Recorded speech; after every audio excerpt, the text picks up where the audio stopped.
Hello friends, welcome to Dhruvdev World Malayalam Recipes. എൻ്റെ പേര് ആശ വിനീത്. ഇന്നിവിടെ പാലക് ചീരയും അതുപോലെ തന്നെ തുവരപ്പരിപ്പും വെച്ച് വളരെ എളുപ്പത്തിൽ ഉണ്ടാക്കാൻ പറ്റിയ ചോറിനും അതുപോലെ തന്നെ ചപ്പാത്തിക്കും വളരെ ടേസ്റ്റി ആയിട്ടുള്ള ഒരു കറിയാണ് കാണിക്കാൻ പോകുന്നത്. അപ്പോൾ അതിനായിട്ട് 3/4 കപ്പ് തുവരപ്പരിപ്പ് തലേ ദിവസം കുതിർത്തെടുക്കുക, അല്ലെങ്കിൽ നമ്മൾ ഉണ്ടാക്കുന്നതിന് കുറച്ച് നേരം മുമ്പെങ്കിലും കുതിർക്കാനിട്ട് അത് പെട്ടെന്ന് വെന്ത് കിട്ടുകയും ഒപ്പം തന്നെ നമുക്ക് പരിപ്പ് കഴിക്കുമ്പോൾ ഒക്കെ ഉണ്ടാകുന്ന കുറച്ച് അസ്വസ്ഥതകൾ മാറി കിട്ടുകയും ചെയ്യും. ഇതിലോട്ട് ഒരു 1/2 ടീസ്പൂൺ മഞ്ഞൾപ്പൊടിയും 1/4 ടീസ്പൂൺ കുരുമുളക് പൊടിയും ആവശ്യത്തിന് ഉപ്പും പിന്നെ 2-2.5 കപ്പോളം വെള്ളവും ചേർത്ത് വേവിക്കാൻ വെച്ചിരിക്കുകയാണ്. അപ്പോൾ ഇവിടെ ഒരു 7 വിസിൽ ഞാൻ അടുപ്പിച്ചിരുന്നു കേട്ടോ. അപ്പോൾ ഓരോ പരിപ്പിൻ്റെയും പാകം അനുസരിച്ച് നിങ്ങൾ വേവിച്ചെടുക്കാൻ ശ്രമിക്കുക. ആ സമയം നമുക്ക് ഒരു പാനിൽ കുറച്ച് ഓയിൽ ചൂടാക്കാൻ വെക്കാം. ഇവിടെ ഞാൻ വെളിച്ചെണ്ണയാണ് എടുത്തിരിക്കുന്നത്. വെളിച്ചെണ്ണ ചൂടായിട്ട് വരുമ്പോൾ 1 ടീസ്പൂണോളം ജീരകം ചേർക്കുക. അപ്പോൾ ജീരകത്തിൻ്റെയൊക്കെ സ്വാദം ഇഷ്ടമുള്ളവർക്ക് കുറച്ചും കൂടി ചേർത്ത് കൊടുക്കാവുന്നതാണ്. ജീരകം നന്നായിട്ട് മൂത്ത് വരുമ്പോൾ 1 ടീസ്പൂൺ കടുക് ചേർത്ത് കൊടുക്കുക നമുക്ക്. അപ്പോൾ കടുക് നന്നായിട്ട് പൊട്ടി വന്നിട്ടുണ്ട്. ഇപ്പോൾ നമുക്ക് 2 അല്ലി വെളുത്തുള്ളി, ഒരു വലിയ ഇഞ്ചി കഷ്ണം, അതുപോലെ തന്നെ ഒരു പച്ചമുളക് ഇത്രയും ചെറുതായിട്ട് അരിയുകയോ അല്ലെങ്കിൽ ചതയ്ക്കുകയോ ചെയ്തത് നമുക്ക് ചേർത്ത് കൊടുക്കാം.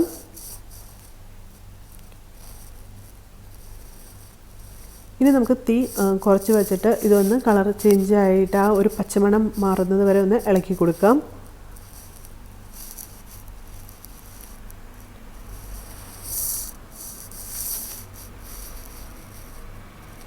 അപ്പോൾ ഇപ്പോൾ നല്ല ഇഞ്ചിയും പച്ചമുളകും അതുപോലെ തന്നെ വെളുത്തുള്ളി, ജീരകം ഇതിനൊക്കെ നല്ലൊരു മണമാണ് വരുന്നത് കേട്ടോ.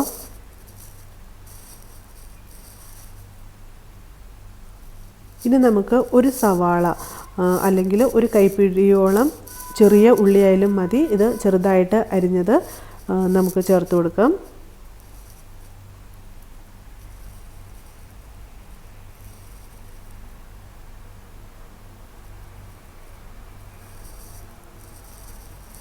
ഒപ്പം തന്നെ കുറച്ച് ഉപ്പ് ചേർത്ത് കൊടുക്കാം. അപ്പോൾ പെട്ടെന്ന് സവാളയുടെ നിറം മാറി കിട്ടും.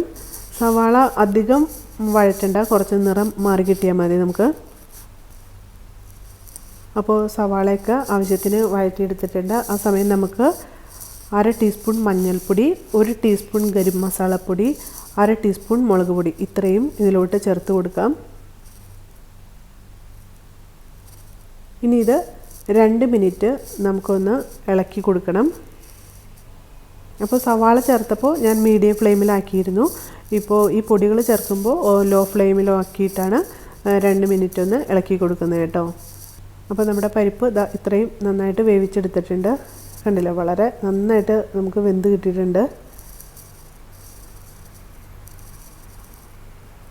ഓരോരുത്തരുടെ പാകമനുസരിച്ച് വേവിച്ചെടുക്കാം. ചിലർക്ക് ഇത്രയും വെന്ത് വരുന്നതൊന്നും ഇഷ്ടമായിരിക്കില്ല. അപ്പോൾ അതിനനുസരിച്ച് നിങ്ങൾ വേവിച്ചെടുക്കാം. അപ്പോൾ നമുക്കിത് ഇതിലോട്ട് ചേർത്ത് കൊടുക്കാം പരിപ്പ്. ഇനി നന്നായിട്ട് ഇത് ഇളക്കി യോജിപ്പിക്കുക.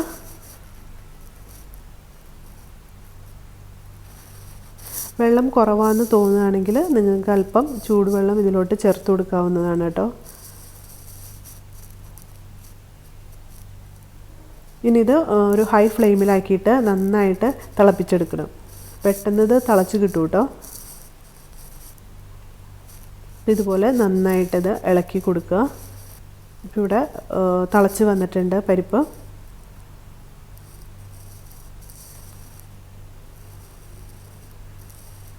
ഇനി ഇതൊരു മീഡിയം ഫ്ലെയിമിലോട്ടാക്കുക. ഇതിലേക്ക് നമുക്ക് പാലക് ചീര ഇവിടെ ഒരു കെട്ടായിട്ടാണ് കിട്ടുന്നത്. അതായത് ഞാൻ അരിഞ്ഞ് എടുത്തപ്പോൾ ഒരു 3 കൈപ്പിടിയോളം ഉണ്ട്. അപ്പോൾ അത് ചേർത്ത് കൊടുക്കാം.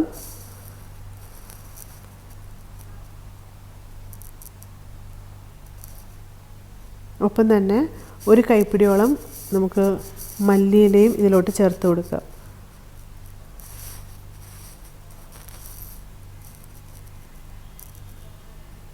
ഇനി ഇതെല്ലാം നന്നായിട്ട് ഇളക്കി യോജിപ്പിക്കുക.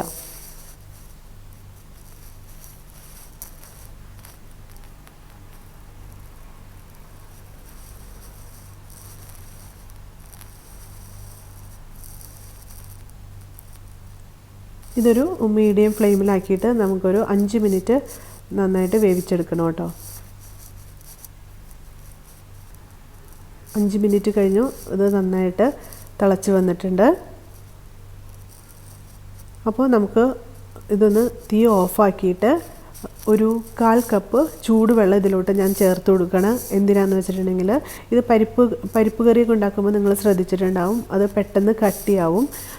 അപ്പോൾ അത് ഒഴിവാക്കാനായിട്ടാണ് നമുക്ക് ഈ തീ ഓഫാക്കിയിട്ട് ഈ തിളച്ച് വന്നു കഴിയുമ്പോൾ നമുക്ക് ഈ വെള്ളം ചേർത്ത് കൊടുക്കുന്നത്. ഇനി നന്നായിട്ട് ഇതൊന്ന് ഇളക്കി യോജിപ്പിക്കാം.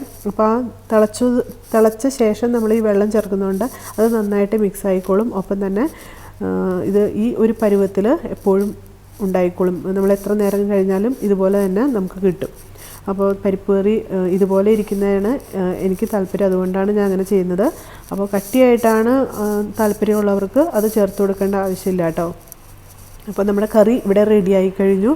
ഇതിലോട്ട് നിങ്ങൾക്ക് താല്പര്യമുണ്ടെങ്കിൽ 1 ടീസ്പൂൺ നെയ്യോ അല്ലെങ്കിൽ ബട്ടറൊക്കെ ചേർത്ത് കൊടുത്താൽ നല്ല ടേസ്റ്റ് ആയിരിക്കും. അപ്പോൾ അങ്ങനെ ചെയ്യാവുന്നതാണ്. അങ്ങനെ നമ്മുടെ പാലക് ചീരയും പരിപ്പ് കൊണ്ടുള്ള കറി റെഡിയായി കഴിഞ്ഞു.